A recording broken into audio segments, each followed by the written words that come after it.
Have you ever been on different social media pages and wondered, where did the time go?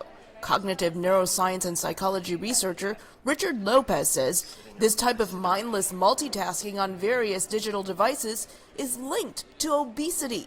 We see a pretty interesting bump in rates of obesity and in childhood obesity around the same time, just as phones switched from flip phones to smartphones, and you had technological developments with phones in general. Researchers surveyed 132 university-age adults from 18 to 23 years old. The survey asked participants questions such as how often are they distracted by notifications on their phone. Researchers also measured the participants' body fat. And we found that those who reported multitasking more frequently with their devices had higher risk for obesity as measured by BMI and percent body fat. Then 72 of the participants underwent brain imaging while being shown unrelated images, including fattening foods.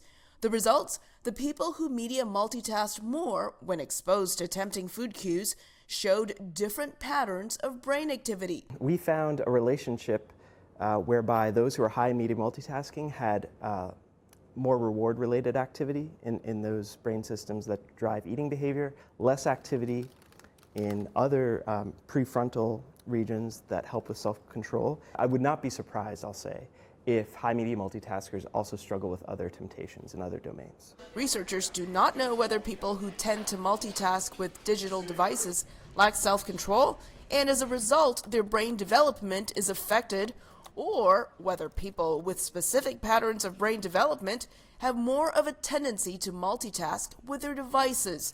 Lopez says more studies that track people over time is needed to see whether obesity drives mindless multitasking with digital devices or whether people who switch between devices become obese over time.